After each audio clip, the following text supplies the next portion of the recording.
مسؤولينta xisbiga macaaridka ee u ciiday gobolka Togdheer oo kulan warbaahineed ku qabtay xarunta xisbiga macaaridka u ciiday magaalada Burco ayaa waxay hambeliyeen safarkii gudoomiyaha xisbiga macaaridka ee u ciid uu dhawaan ku tagay dalka dibadiisa ka Soomaaliyeed shalay dalka dib ugu soo laabtay waxaana mas'uuliyiinta safarka gudoomiyaha ay ku sheegeen mid guul weyn oo qaranka Soomaaliland iyagoo arrimahaasi ka hadlayna waxa kamid ah hadaladoodii gudoomiyaha tobanka hore soo dhawow geeygaaga ku soo dhawow mar labaad iyo mar saddexaadba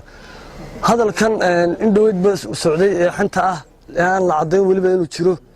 ee ah in gudoomiyaha xarig lala doonayo horta Faysal waxaan leeyahay waa dambiil qaran ku leeyahay oo la dugsanayo aaga jugleynta ah in qaranka looga wada baxo Muuse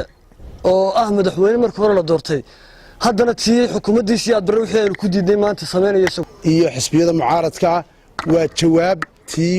dawladda la siinayay jawaabtii dawladda la siinayay halka ka aragto shacabku sidoo soo horjeedo halka ku aragto sidoo ummadda aanay raali ugu ahayn waxay wadada dawladdu halka ku aragto jawaabtii oo rasmi oo buuraaba la siimay imkana Burco iyo gobolada kale oo dhan waa u diyaar annaguna diyaar baanu nahay gudoomiyuhu waxaan leenahay noo kaalay gobolada bariga oo dhan kaalay baan leenahay waxa aanu la qaybsanaynaa soo dhawaynta ay Muqdisho ay ku soo dhaweysay magaalada Hargeysa ee madaarka isugu tagtay taa mid la eeg ayaanu annaguna halkan aanu kaga soo dhaweynaynaa waxaan leenahay Faysal soo dhawow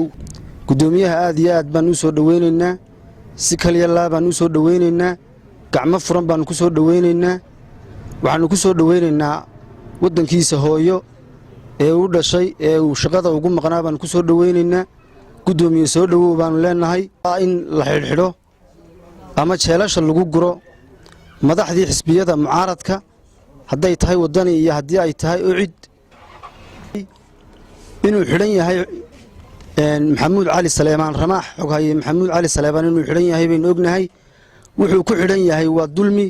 ilaa imika maxkamad lama geynin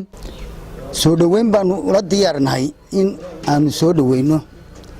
si mugle iyo miisaan la aanu soo dhaweyno midda labaad waxaanu u sheegaynaa madaxweyne Muuse Biixi maanta inuu kaga taqa iyo taageeraba badan yahay Soomaaliland Faysal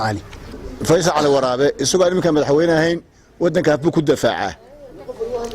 ku difaaca hadalkii ay lahaayeen shaqadii ay lahaayeen dawladdu inay qabato oo ictiraaf doonto oo ay wadamada marto ayuu qabtay isagoo madaxweyne ahayn in lagu hambaliyeeyo oo hadii ay badmahayo lagu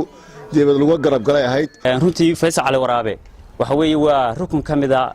ama waxa weeye tiir kamida tiirarka ay Soomaaliland ku taagan tahay isaga laantiina waxaan filayaa in Soomaaliland jireen waa ragga ugu culus ay ku taagan tahay Soomaaliland weeye waa ragga cadawgu markuu uu hadlo uu cadawgu ka boqo weeye hadalkiisa laga boqo uu ka daran yahay hadalkiisu qoriga la rido uu ka daran yahay weeye Faysal Cali Waraabe waxaan ku leenahay ku soo dhawo dhamaan waxa ku soo dhaweynaya shacabka reer Soomaaliland halkan waxaan ku soo dhaweynaynaa gudoomiyaha Faysal Cali Xuseen oo maanta ku soo noqday dalkiisii hooye magaalada Hargeysa waxaan leenahay gudoomiye soo dhawow laakiin mid baan xasuusinayaa ummadda Jamhuuriyadda Soomaaliland Muuse Biixi maalintii uu xilka qabsaday wuxuu waxa ka dhacaysa fartayda eeday maanta ka dhacda Faysal waa geesi aan godob sakeeye qabin gayiga Soomaaliland Faysal waa u guntaday inuu isu geeyo mooyee ma kala godbado cadawga goonyahana gacaltooyo ugu ma tago inuu ictiraafka goobuhu go'aan ku yahay wuxuu calankeena gaarsiiyay goobo badan oo aad u soo dhaweynayo